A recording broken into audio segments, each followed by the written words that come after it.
Esto es muy largo. Así que no esperen, hermanos, que en el tiempo que tenemos esta noche podamos abordar todo lo que tiene que ver con las evidencias que hay en la palabra. Esto forma parte de una serie de lecciones que hace un tiempo di en la iglesia en Manizales y se llama Créalo sin dudar. Las evidencias que nosotros tenemos para creer que la Biblia es la palabra de Dios, que Dios existe, y poder de alguna manera ayudar a aquellos que dudan, que vacilan o que de alguna manera han llegado a creer algo diferente a lo que hemos aprendido en su palabra. ¿Qué crees? Ustedes pueden ver que a su derecha en la columna hay varios puntos. Dios existe, Dios creó el mundo, la Biblia es la palabra de Dios, Jesús es el Hijo de Dios. Pero cuando uno hace ese tipo de preguntas, ¿crees que Dios existe? Hay tres opciones que la gente contesta. La uno, sí, no dudo en la existencia de Dios. O dos, sí, pero tengo algunas preguntas, tengo algunas dudas con respecto a la existencia de Dios. Y la tercera es, de ninguna manera, no creo que exista Dios. O si la pregunta fuera, ¿crees que Dios creó el mundo? Encontramos las mismas tres opciones. Gente que cree que sin lugar a dudas no hay razón para cuestionar la creación del mundo por parte de Dios. O sí, yo creo que el mundo fue creado, pero hay algunas cosas como que no me encajan, me es difícil el poderlas aceptar como las plantean. Y la tercera, obviamente, hay los que dicen, eso es un absurdo, creer que Dios creó el mundo. O si la pregunta fuera, ¿crees que Dios creó el mundo en 6 días de 24 horas, tal como lo dice el Génesis?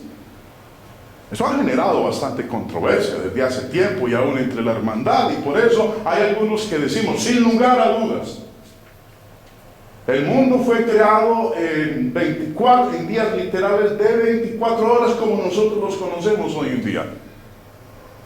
Otros dicen, tengo algunas dudas. Y también, como en los casos anteriores, los que dicen, bajo ninguna circunstancia, de ninguna manera. O cambiemos la pregunta. ¿Crees que la Biblia es la palabra de Dios? Sin lugar a dudas, sí, pero tengo algunas preguntas o dudas, o de ninguna manera. Cuarta pregunta. ¿Crees que Jesús es el Hijo de Dios? Antier hablábamos de eso. Sí, no dudo que Jesús es el Hijo de Dios. Esa es una respuesta. Otros responden, sí, pero tengo algunas preguntas o dudas. Me he encontrado a muchos hermanos que dicen, sí, pero algunas cosas no me encajan. Y también me he encontrado personas que dicen, de ninguna manera ese señor era hijo de Dios. Eso era un hombre cualquiera, un gran maestro, un gran profeta, pero jamás voy a aceptar que él fuera el Hijo de Dios. ¿Crees que se puede confiar en la Biblia? ¿Podemos estar seguros de que los hombres no la han cambiado a través de los años? Ahora en esta época, en donde los jóvenes han tenido acceso a la educación en una manera en que nosotros no la tuvimos, son los que han sido llevados a pensar, y uno los escucha y les dicen, ese libro le metieron la mano. La Biblia como la tenemos hoy en día no es fiable.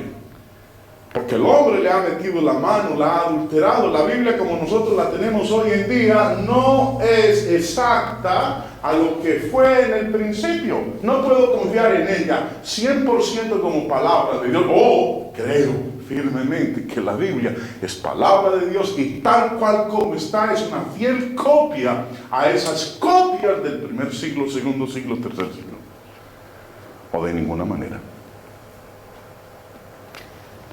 ¿Crees que Jesús murió y resucitó de los muertos al tercer día? Sí, lo creo. O tengo dudas. O no en absoluto.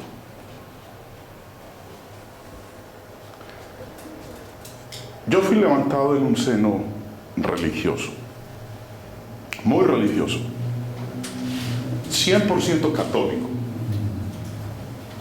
Mi mamá le rezaba hasta los rejos de las campanas.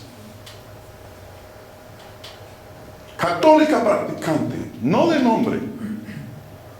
Y no se perdía ningún tipo de celebración o procesión en el pueblo donde crecimos. Y nos inculcó el temor a Dios, el respeto a Dios, el ir a misa, el no faltar a ella, a confesar nuestros pecados, a estar ahí. Y cuando nosotros no somos levantados por padres que son cristianos, crecemos creyendo que ciertas cosas son ciertas. Nuestros hijos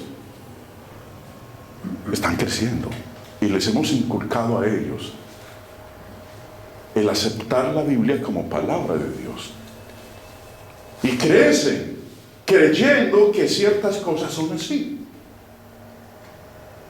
Es más, para nosotros que venimos, o en el caso particular, que procedemos de un antecedente religioso a lo que soy ahora, creí creyendo una cantidad de cosas que cuando llegó su momento, cuando alguien me habló de Dios y me mostró la Biblia, bueno, me di cuenta que eso que mis padres me habían inculcado, en cierto grado no era así. No todos creen lo que yo creo. Aun cuando tengamos la misma Biblia. Hay muchos grupos religiosos. Yo no sé cuántos habrá aquí en La Serena, pero en mi ciudad se pierde la lista. Y no todos creen lo que yo creo, aun cuando tenemos la misma Biblia. Hay personas en nuestro mundo que no creen que Dios existe. No solo eso, hay personas que no creen que Dios creó al mundo. Y añadiendo a eso, hay muchas personas que no creen que la Biblia es la palabra de Dios. Y ahí no termina. Hay personas en nuestro mundo que no creen en Jesús. Y también todo ese grupo de personas las catalogamos como incrédulos. Vamos a definir varias palabras. Ateo. ¿Qué es un ateo? Bueno, el diccionario nos dice que es aquel que niega la existencia de Dios. Otra palabra que quiero que consideremos antes de abordar lo de las evidencias es el término agnóstico. Dice el diccionario que un agnóstico o el agnosticismo es la actitud filosófica que declara inaccesible al entendimiento humano todo conocimiento de lo divino y de lo que trasciende la experiencia. Yo me he encontrado con algunos que me dicen, yo no soy ateo, soy agnóstico. Otro término que quiero que consideremos es duda. ¿Qué es duda? El diccionario nos dice que es tener el ánimo perplejo y suspenso entre resoluciones y juicios contradictorios sin decidirse por unos o por otros. Cuando hemos abordado ciertos temas, nosotros los hermanos, o con quienes he tenido la oportunidad de estudiar, o en la misma congregación, hay algunos hermanos que me dicen, hermano Jaime, yo tengo mis dudas. Hay ateos, hay agnósticos y hay hermanos que tienen dudas. Y nosotros también podemos incluirnos dentro de ese grupo de que yo tengo dudas. Y una cuarta palabra que quiero que consideremos antes de entrar en materia es esta: los escépticos.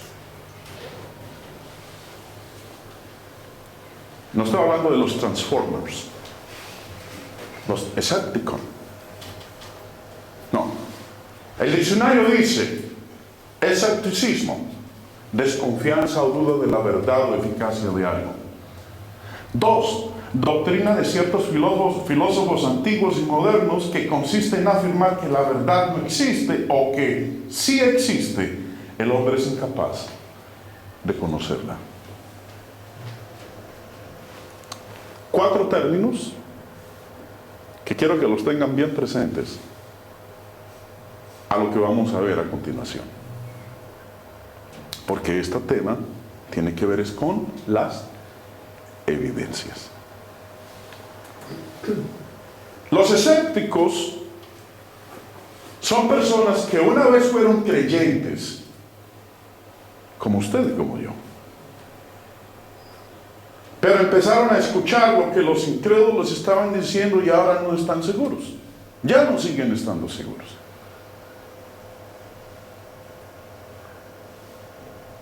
Tenemos esas clases de hermanos. Ya no están con nosotros porque se volvieron escépticos. Una vez creyeron lo que nosotros creemos, ya no lo creen más o dudan de que eso sea así. Pululan por todos lados. Los encontramos en todos lados. Quieren creer que Dios existe, pero son escépticos. Dudan. Quieren creer que Dios creó el mundo, pero su filosofía o el grado al cual han llegado en su estudio secular los ha llevado a creer más en eso que en lo que la Biblia dice, y se han vuelto escépticos a creer que Dios creó el mundo. Y también quieren creer que la Biblia es la palabra de Dios, pero les cuesta trabajo aceptarla 100% que haya sido inspirada por Dios. Así, montones que tienen la Biblia, pero creen en ella hasta cierta parte. De ahí para allá no la aceptan. Quieren creer en Jesús, pero se preguntan: ¿podemos estar seguros de que realmente resucitó de los muertos? ¿Cómo sabemos que sus discípulos no se inventaron la historia? Bueno, no hay necesidad de hablar en este rato acerca de esto, porque anoche nos echamos casi más de 2 horas hablando de este punto, de la resurrección del Hijo de Dios, de que Él vivió, de que Él murió, cómo murió, el evento que ocurrió y que realmente resucitó de entre los muertos. No vamos a ahondar en eso en este momento. Usted, hermano, en algún momento se ha encontrado con alguien que estuviera luchando con sus dudas. Yo mismo, en un momento de mi vida como cristiano, me encontré luchando con mis propias dudas. Llegué a preguntarme: ¿sí, será que Dios existe? ¿Será real su existencia? ¿Habrá un Dios todopoderoso que haya creado todo este mundo? Yo mismo tuve mis dudas. Ahora, es normal tener dudas, no es pecado tener dudas. Pero también la pregunta tiene que ver usted. Si usted no las ha tenido, usted conoce a alguien que en algún momento estuviera luchando con sus dudas. Yo me los encuentro a cada instante. Aún hermanos del pueblo de Dios. Ahora, no son solo las personas en el mundo las que tienen dudas. Algunas veces los cristianos pasan por momentos en sus vidas cuando también tienen dudas. Eso es normal. Eso no es pecado. Todos las tenemos. ¿En algún momento ha tenido dudas? ¿En en algún momento se ha encontrado a sí mismo preguntándose si Dios realmente existe, es realmente la Biblia la palabra de Dios? A mí me ha ocurrido, me ocurrió en el pasado. Y si a mí me ocurrió, ¿no le ocurrirá también a los demás? ¡Claro! Es un derecho que todos tenemos. Somos seres racionales, no somos autómatas, no somos robots. No se nos ha metido un software de computadora que nos diga 1, 1, 1 y 1 y punto, y no hay que razonar. Somos seres razonables, somos imagen y semejanza de Dios. Por eso tenemos nosotros la virtud de cuestionar, de preguntar y de dudar. ¿Cuál es el propósito de esto? O de estas lecciones. Bueno, hay dos razones principales por las que necesitamos estudiar la evidencia que respalda lo que creemos. La primera, porque mi fe necesita reposar en un fundamento sólido. En un mundo como el nuestro, esperemos ser desafiados a respaldar lo que creemos con evidencia. Si no podemos hacer eso, nuestra propia fe puede ser destruida. Nuestra fe necesita ser sólida y firme, basada en la evidencia, de manera que podamos resistir los desafíos que enfrentemos. A Jesús lo estaban acusando. ¿Y Nicodemo qué dijo? ¿Juzga acaso nuestra ley a un hombre si primero no le oye y sabe qué es lo que ha hecho? A toda persona que va a un estrado que es juzgada, antes de condenarla, inocente o culpable, se presenta ¿qué? Evidencias. Evidencias que lo declaren inocente o evidencias que lo declaren culpable. Dios no nos ha dejado en este mundo a la deriva, en un mar de dudas, en una incertidumbre, en donde cualquiera crea lo que quiera creer. No, hay evidencias. Dios nos ha dejado múltiples, cientos, miles de evidencias para que creamos lo que yo he mencionado en los puntos anteriores. Segundo, la segunda razón, hermanos, es porque necesito ayudar a los incrédulos y a los escépticos a que aprendan la verdad. Cuando Jesús dijo: ir por todo el mundo y predicar el Evangelio, Él no estaba ignorando bajo ninguna circunstancia que nos íbamos a encontrar con personas ateas, escépticas, con dudas. Y por eso nos ha mandado a nosotros a que tenemos que prepararnos. No es meramente salir.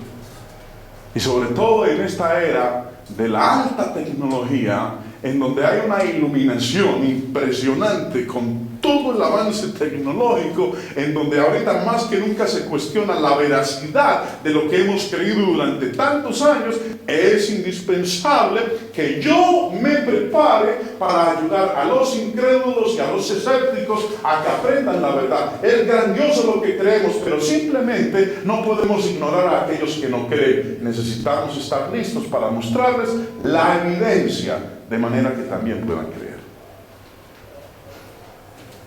No es meramente decir, es que la Biblia lo dice, pero si un ateo no cree en la Biblia, no la reconoce como palabra de Dios, yo no puedo usar la Biblia para mostrarle a él que Dios existe. Sí podré citarle el texto que dice allá en el Salmo 15, dice el necio en su corazón, Dios no existe. Y yo con eso no voy a convencer a un ateo, a un incrédulo. El propósito, hermanos, nuestro, es lo que dice aquí Pedro en su primera carta. Si no, santificad a Cristo como Señor en vuestros corazones, estando siempre preparados para presentar defensa ante todo el que os demande razón de la esperanza que hay en vosotros. Pero ojo, dice cómo: con mansedumbre y con reverencia, con respeto. A mí me sorprende que algunos creen que la fuerza de los argumentos está en quién es más grosero y más ofensivo. Creen que esa es la fuerza del argumento. Está muy equivocado. Usted me respeta, yo debo respetarlo. Vamos a discutir aquello con lo cual no estamos de acuerdo, pero vamos a hacerlo con mansedumbre y con reverencia.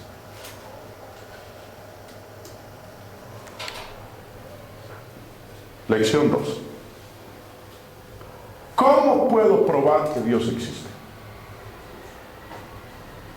La Biblia lo dice. Momento.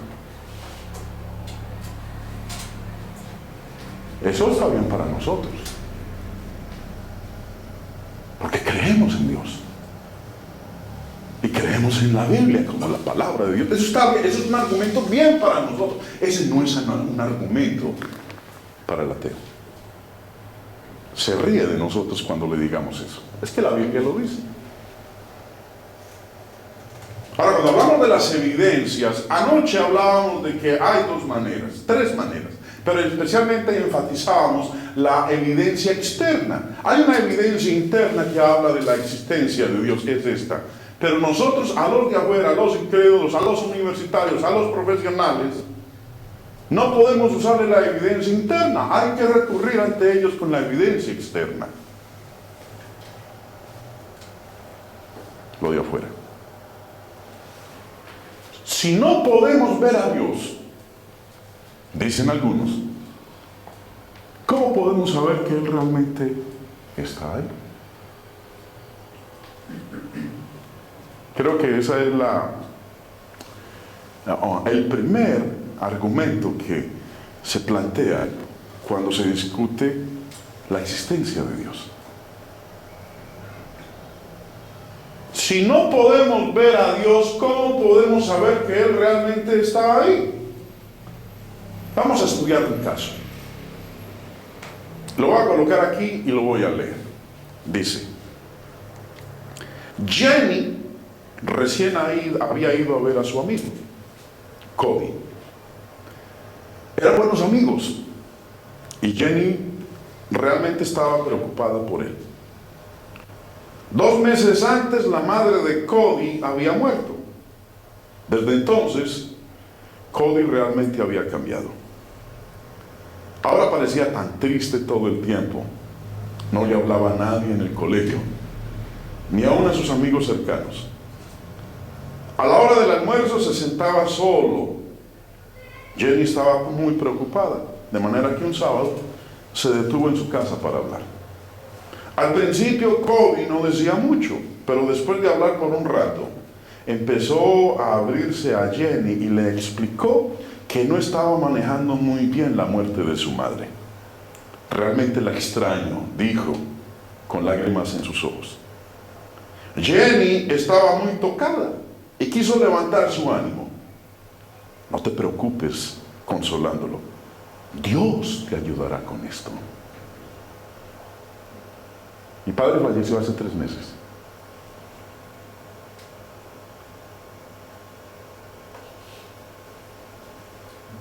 Y ese partir de mi padre era el único hijo que estaba presente con él cuando exhaló el espíritu. Cuando llamé a casa a informar que mi padre había fallecido, casi que no me salieron las palabras. Habíamos hablado todos mis hermanos que a mi padre no lo íbamos a sepultar, que lo íbamos a cremar. Y me encargaron a mí de todo el proceso. Sacamos a mi padre de la clínica y nos fuimos al lugar donde estaba el horno crematorio. Me acompañó uno de mis cuñados y algunos hermanos de la iglesia. Cuando llegamos allá, dijeron: solamente puede entrar una persona con el cuerpo. Como era su hijo, a mí fue el que me permitieron entrar. Y déjenme decirles, hermanos, que casi no me desprendo del cuerpo de mi padre. Ahí estaba el horno para que lo introdujeran. Y en ese momento, cuando me dijeron: don Jaime, hay que entrar el cuerpo de su padre porque hay otros esperando, me quebré. Y lloré como nunca antes había llorado. Y me despedí de mi padre y lo abracé y le di un beso en la frente. Porque la partida de un ser querido, y sobre todo cuando han sido la clase de padres que han sido, eso no es fácil. Y eso ha llevado a que muchos se cuestionen si Dios existe, ¿cómo permite que algo tan doloroso le ocurra a su creación? Cody decía que él no encontraba la razón. No estoy manejando bien la muerte de mi madre. Pero Jenny le dijo consolándole, Dios te ayudará con eso. Dios, replicó Cody, ¿qué va a hacer Dios por mí? Si hay un Dios, ¿por qué no salvó a mi mamá? ¿No crees en Dios? Jenny preguntó con asombro. Ya no estoy seguro, dijo Cody. Quiero decir que creía, pero desde que mamá murió ya no creo eso. Quiero decir, realmente, ¿cómo sabemos que Dios existe? ¿Qué evidencia tenemos? No lo podemos ver, no nos habla. Si no lo podemos ver, ¿cómo podemos creer en Él? Jenny no estaba segura de cómo contestar su pregunta. Nunca antes había pensado en eso. Vuelvo y les digo, para nosotros, cristianos, es fácil decir Dios existe. No tenemos ningún problema. Pero ¿cómo convencer? ¿Qué evidencia le presentamos a los ateos, a los incrédulos, a los agnósticos, a los escépticos? Que Dios es una realidad, que Dios existe, que Dios no es invento del hombre, no es producto de la ficción, que es un ser real, que es eterno y que nos creó. ¿Cómo demostrarle eso? Yo no puedo decirle, es que la Biblia lo dice, cree en la Biblia. ¿Dónde me coloco yo? Creo que Dios existe. Pero puesto que no podemos verlo, no hay forma de probar que Él existe. Ahí se coloca usted. O a lo mejor, creo que podemos probar que Dios existe, pero no estoy seguro de cómo lo haríamos. ¿Será ahí donde me coloco yo? O creo que Dios existe y creo que puedo probarlo. ¿Será ahí donde yo me ubico? O en último lugar, no tengo idea qué decir acerca de esto. Y lo único que le toca hacer todas las veces que le hacen la pregunta es cruzarse de brazos y guardar silencio. ¿En dónde nos colocamos, hermanos?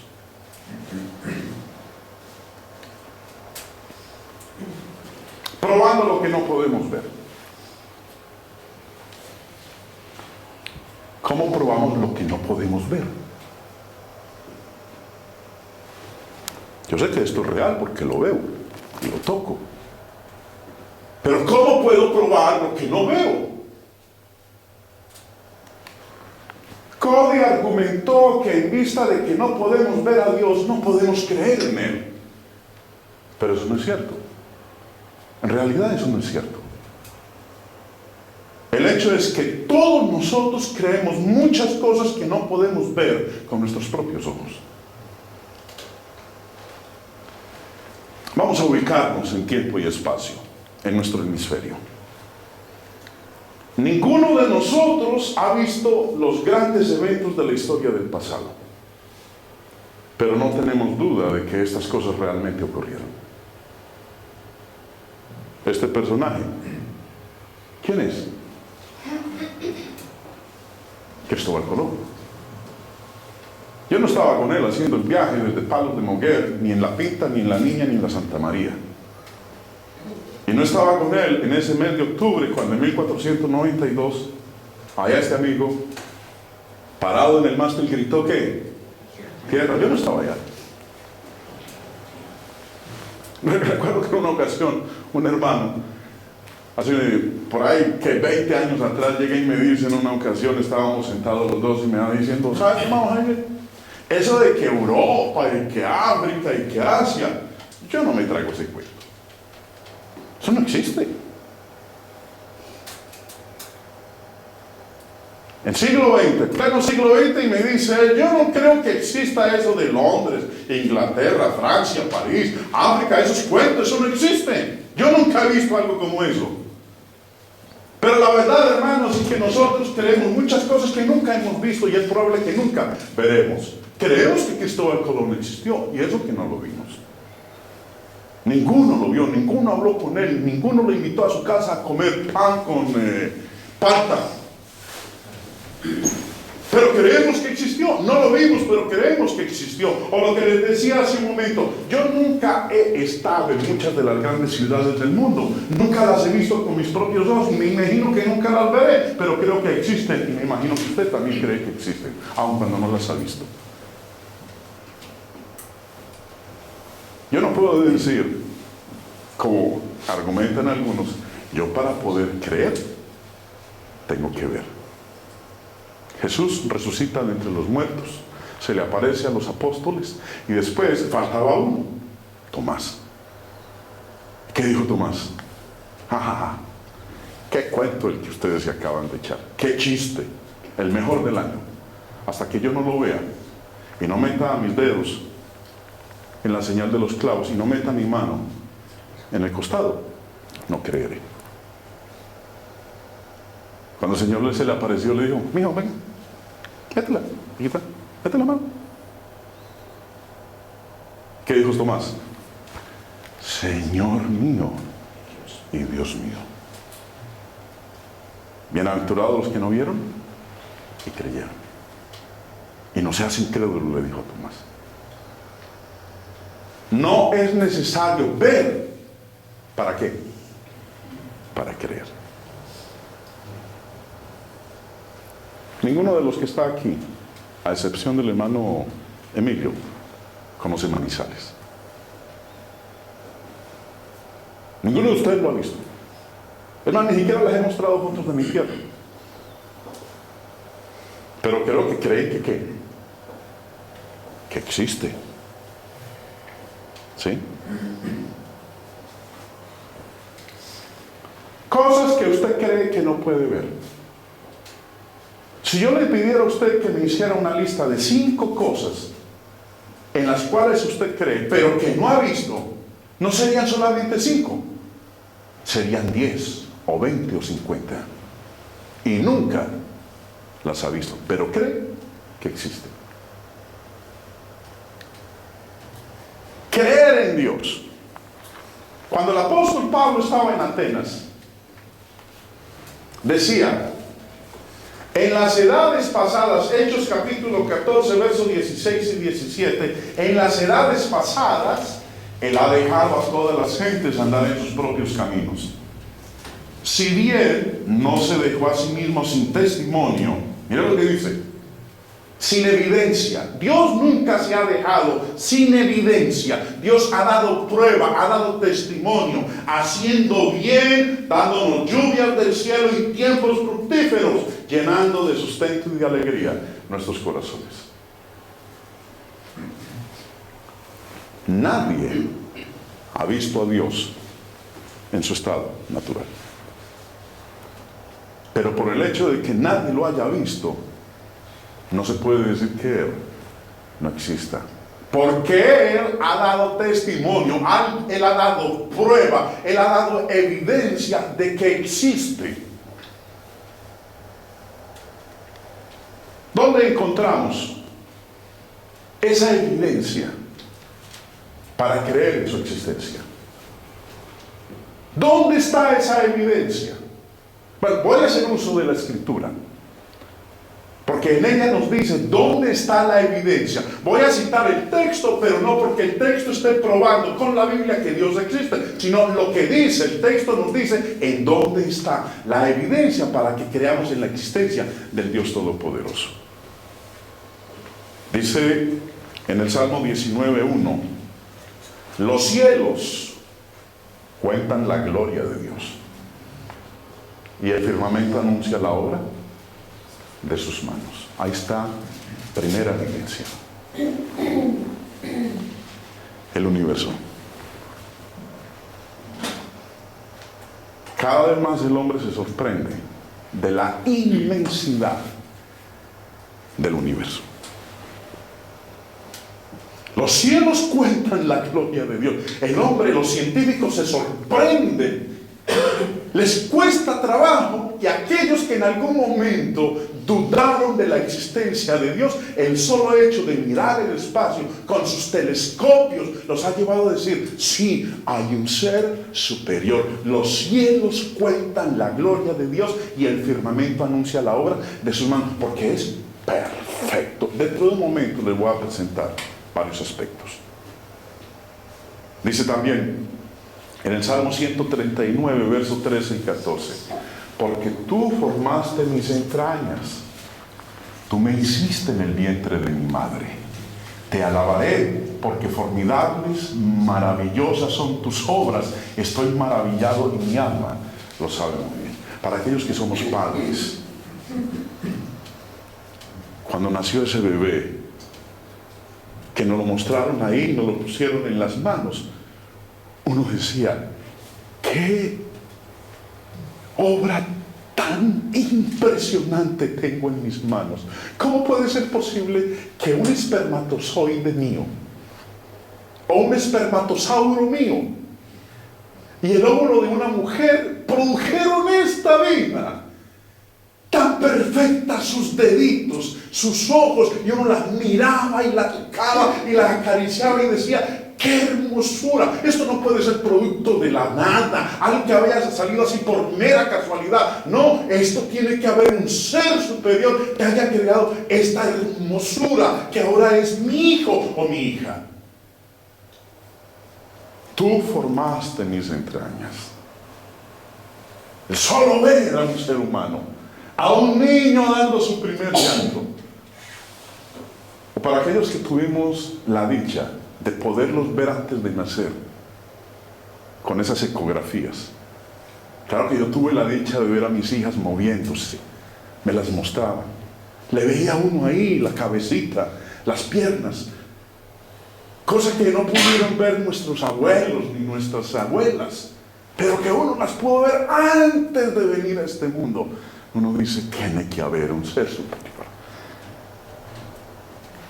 Romanos 1, dice Pablo, verso 18: porque la ira de Dios se revela desde el cielo contra toda impiedad e injusticia de los hombres que detienen con injusticia la verdad, porque lo que de Dios se conoce les es manifiesto, pues Dios se los manifestó.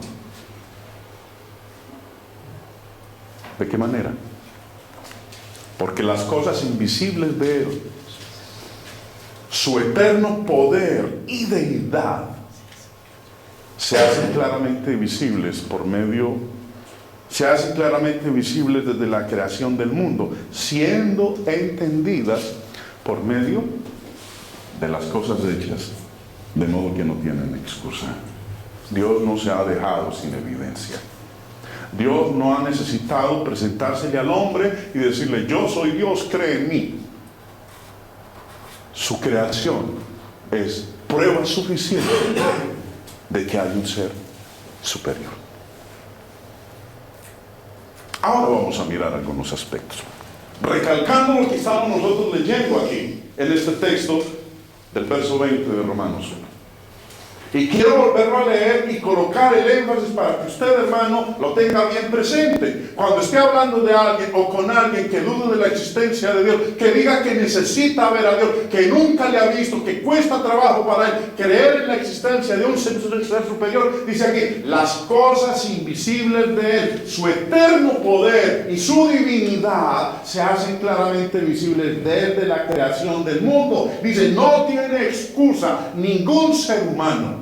Allá no va a poder llegar algún ateo en el día del juicio final, algún agnóstico, algún escéptico y decir: ay, Dios, me da mucha pena, pero es que yo nunca te vi. Y Dios le va a decir: ¿cómo que no me viste? Estaba en todas partes. Me viste en la creación, me viste en los hijos que yo te di, me viste cuando murió tu mamá, me viste en el agua, en el firmamento, en todo lo que muestra el universo. Ahí estaba yo hablando y mostrándome al mundo. mundo. ¿Cómo así que no existía? ¿Cómo así que no me viste? No tienes excusa.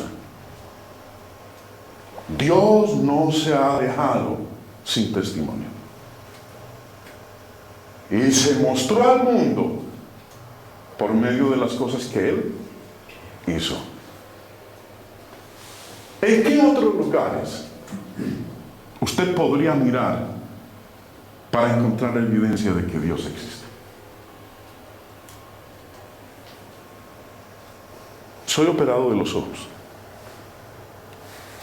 Desde los 14 años usé lentes. Y cada año mi miopía era progresiva.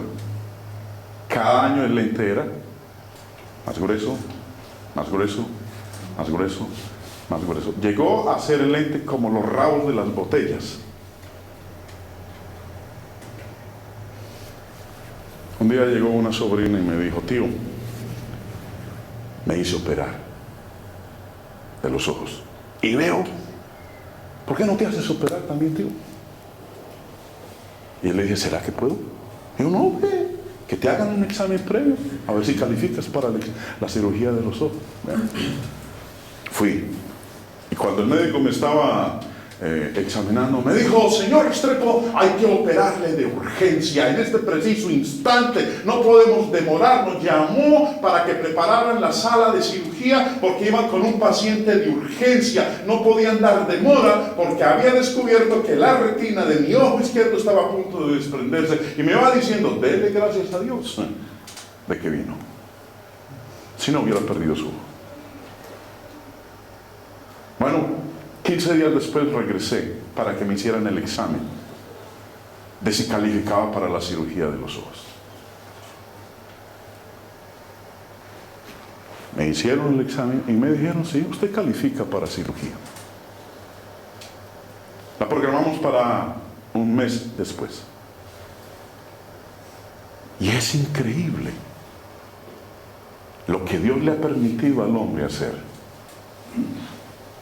Me acostaron, me apagaron primero el ojo derecho, así como apagar la luz. Me lo apagaron, quedé bien nada más por este. Me aplicaron anestesia, me apagaron este ojo, me lo abrieron, me lo cortaron, me alistaron y me dispararon.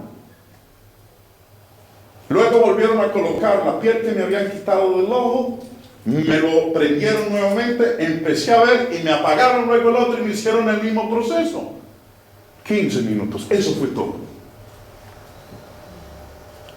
Me taparon los ojos, me mandaron para la casa y me dijeron: vuelva dentro de 4 horas. Regresé a las 4 horas. Me quitaron los vendajes, mi hermana me había acompañado, salimos caminando. Cuando llega le digo yo a mi hermana: oye, allá dice esto y esto y esto, 3 cuadras de distancia. Allá dice esto y esto y esto. Y ella me dijo: yo no sé. Pero yo le estaba leyendo lo que decía 3 cuadras de distancia. Desde eso mi suegra me llama ojo de águila. Y yo puedo ver a Dios ahí. El ojo, el mero ojo, con todo lo que compone un ojo. Para aquellos que tomamos fotografías, la ciencia de la fotografía se basa en el ojo. ¿Cómo pudo el hombre llegar a crear una cámara fotográfica? Analizando la visión humana. ¿En qué otros lugares usted podría mirar para encontrar la evidencia de que Dios existe? Y podríamos multiplicarlos, hermanos. Hay cientos. Lección 3. El diseño que vemos alrededor de todo el mundo prueba que Dios debe existir. ¿Cómo así? Vamos a mirar este caso. La bicicleta misteriosa. ¿En qué consiste esto? Se lo voy a leer. Suponga que un amigo del colegio lo invita a revisar su bicicleta nueva. Tiene una bicicleta nueva. A medida que se colocan en su garaje admirándola, usted le pregunta a su amigo: oíste, hombre, ¿Dónde la conseguiste? Esa es una historia interesante, dice él. Mira, mi papá tenía todas estas partes viejas por ahí en el garaje. Una noche, cuando vine a la casa, se me olvidó cerrar la puerta del garaje. Durante la noche tuvimos esta gran tormenta. El viento estaba soplando. Es más, volaron todas estas partes de la bicicleta por todo el garaje. Cuando me levanté esta mañana, descubrí que el viento había soplado en todas estas piezas y las juntó para hacer esta bicicleta. Si usted tuviera un amigo que le contara esa historia, ¿qué le creería? No, estás loco, hermano. ¿Usted me cree a mí tonto?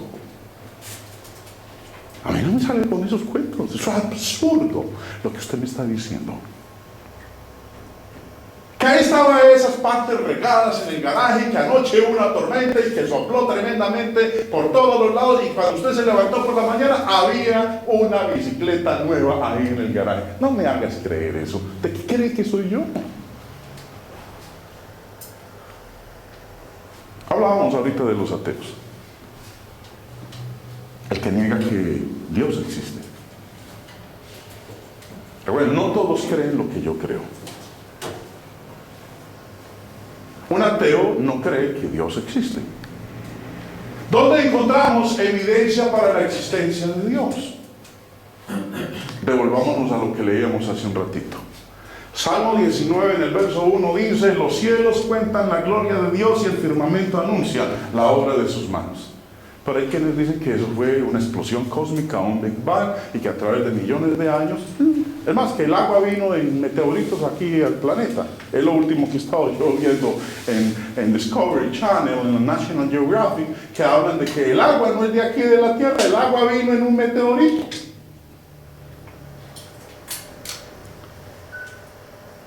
La evidencia de la existencia de Dios en las cosas que Él hizo.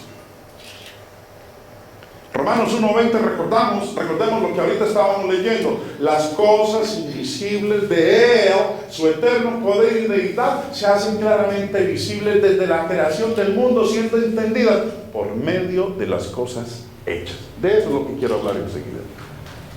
De las cosas que Dios hizo. De cómo las cosas que Él hizo demuestran que Él existe. Que es evidencia que nadie puede poner en duda alguna, en tela de juicio, la existencia de Él. Las cosas que Él hizo, muestran, dan evidencia palpable. Nadie puede dudar de ellas. No tenemos excusa alguna para negar la existencia de Dios. ¿Cómo qué cosas? Miremos nuestro universo. Dice: el Sol está en el sitio correcto, a 150 millones de kilómetros de la Tierra. Si estuviera tan solo un poco más cerca de nosotros, la Tierra se volvería tan caliente que todo se asaría. Si estuviera un poquito más lejos de nosotros, la Tierra sería demasiado fría y todo se congelaría. Está justo en el sitio correcto, de manera que la vida pueda existir en la Tierra. ¿Cómo llegó a estar en el sitio correcto? Ni más allá, ni más acá. ¿Cómo? ¿Por accidente? No. Tiene que haber un ser que la puso en el sitio correcto. La Tierra da vueltas a medida que gira alrededor del Sol. También está inclinada a 23 grados. Este giro e inclinación hace posible nuestros días y estaciones. ¿Cómo llegó a estar en este lugar? No, que se requirió de millones y millones y millones de años para que pudiera llegar ahí. Ahí sí le diría yo: ¿usted qué me está creyendo a mí? La Tierra es el único planeta en nuestro sistema solar con oxígeno libre. que es esencial para la vida.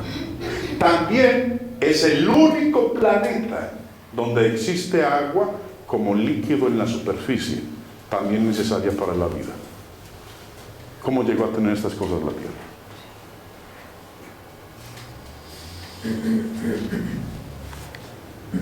Nuestra luna es del tamaño exacto y está a la distancia correcta de la Tierra. Si no hubiera luna, no habrían mareas y nuestros océanos se estancarían. Si la luna estuviera demasiado cerca a la Tierra, las mareas serían tan grandes que cubrirían toda la Tierra con agua. ¿Cómo llegó a estar en el lugar correcto? ¿Que por casualidad? Eso a una mente lógica le es difícil aceptar. Dios, por medio de las cosas hechas, ha dado evidencia de su existencia, de modo que no hay excusa para no creer en la existencia de Él. ¿Qué ejemplos de diseño ve usted en el universo? Estos son algunos, porque hay cientos, no meramente hay 5, que es lo que he puesto en la pantalla. Hay cientos de ejemplos de diseño en el universo que dan prueba, que dan evidencia, que dan testimonio de la existencia de Dios. El pájaro carpintero. Miremos la naturaleza de los múltiples y cientos de ejemplos que hay. Piense acerca del pájaro carpintero. Esta ave martillea un árbol con su pico a un promedio de 15 veces por segundo. Eso es rápido, casi 2 veces tan rápido como el fuego de una ametralladora. Con cada uno de estos picotazos, la tensión contra el cuerpo del ave es 1000 veces la fuerza de la gravedad. ¿Cómo hace esta ave para mantenerse picoteando en los árboles sin que su cabeza explote? A los que vuelan, cuando nosotros subimos a un avión, el avión hay que despresurizarlo para que podamos nosotros soportar la gravedad. Se maneja, si ustedes han visto las películas de la fuerza G, 1G, 2G, 3G, 4G, una gravedad, 2 gravedades, 3 gravedades. Y aquellos que vuelan los aviones de combate tienen que usar trajes especiales para que puedan soportar la gravedad, la fuerza de la gravedad a la cual se enfrentan. Esta ave, dice aquí, con cada uno de estos picotazos, la tensión contra el cuerpo del ave es 1000 veces la fuerza de la gravedad. El hombre escasamente puede llegar a 4G. O cuando usted ha subido a esas montañas rusas y sube ahí el carrito donde usted va amarrado y apenas empieza a bajar, usted empieza a sentir la fuerza de la gravedad. Usted siente que el estómago se le pega ya contra la espalda. Esa es la fuerza de la gravedad. ¿Y cómo se ha bajado más de una vez? Vomitando. Dice, yo no me vuelvo a encaramar en una cosa de esas. O cuando usted se ha montado en esa licuadora, que la prenden y eso es a 1000 revoluciones. Usted se baja de allá y dice, se le acabó el paseo porque se le dañó el día. Se enfermó, vomitó, hasta se hizo popó en los pantalones de la fuerza de la gravedad que lo metieron. Este animalito dice que en sus picotazos la tensión contra el cuerpo del ave es 1000 veces la fuerza de la gravedad. ¿Cómo hace para que no le explote la cabeza? No, se requirió de millones de años para que el pájaro carpintero no se le explotara la cabeza. No existiría entonces el pájaro carpintero. Varias cosas acerca de esta ave hacen eso posible. Su cráneo está reforzado con huesos. Su pico es más fuerte que la mayoría de las aves. Plumas especiales cubren sus orificios nasales de manera que el aserrín no sea inhalado. Su cráneo y pico están separados por un pequeño amortiguador que ayuda a amortiguar el impacto. También tiene músculos especiales que alejan el cerebro del pico cada vez que picotea. ¿Cómo llegó a tener todos estos rasgos sorprendentes? Uno ve a estos obreros del municipio o los que trabajan rompiendo las calles, el pavimento con esos taladros allá. Pregúntele cómo se siente por la noche, si puede dormir. Por eso el hombre ha tenido que desarrollar máquinas que hagan ese tipo de trabajo, porque el cuerpo humano no soporta eso. ¿Cómo lo hace esta ave? Las abejas. Mire.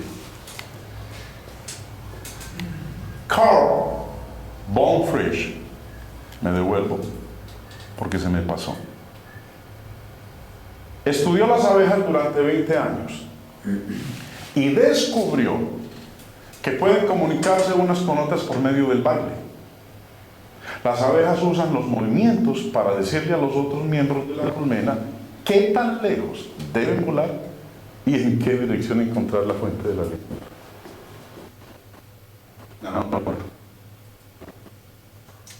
No solo eso. Los científicos están preocupados ahora porque las abejas están y son el medio de la naturaleza para la polinización, para que haya más árboles, más plantas. Si las abejas desaparecen, se va a acabar la papaya, se va a acabar el tomate, se va a acabar la cebolla, se van a acabar una cantidad de alimentos que nosotros consumimos. Pero lo que es interesante, la investigación de este caballero dice, la orquídea cubo tiene un proceso muy complejo de polinización. Mi país es famoso por las orquídeas, no solo por el café y otra cosita, sino también por las orquídeas. La orquídea cubo tiene un proceso muy complejo de polinización. Primero, el aroma de la flor atrae a los machos de dos especies de abejas. Cuando la abeja aterriza, la superficie viscosa hace que ésta caiga en el cubo de la flora lleno de fluido. Para que la abeja escape, debe arrastrarse a través de un túnel y justo allí sucede que este es un paso conveniente para ayudar a dirigir la abeja en esa dirección. Cuando la abeja está a punto de escapar, las paredes comprimen la abeja reteniéndola en ese lugar mientras el polen es adherido. Después de dado tiempo para que el polen esté asegurado, entonces la abeja es liberada. Pero la polinización solo ocurre cuando la abeja vuela a otra flor y pasa a través del mismo procedimiento. 5 mecanismos diferentes trabajan en secuencia correcta para que este proceso funcione. Las cosas invisibles de Él, su eterno poder y deidad, se hacen claramente visibles por medio de las cosas hechas, de modo que no tiene excusa. ¿Cómo sabía la orquídea que apenas se metiera ahí la abejita había que amarrarla, abrazarla para que no se volara y quedara untada del polen? ¿Sí?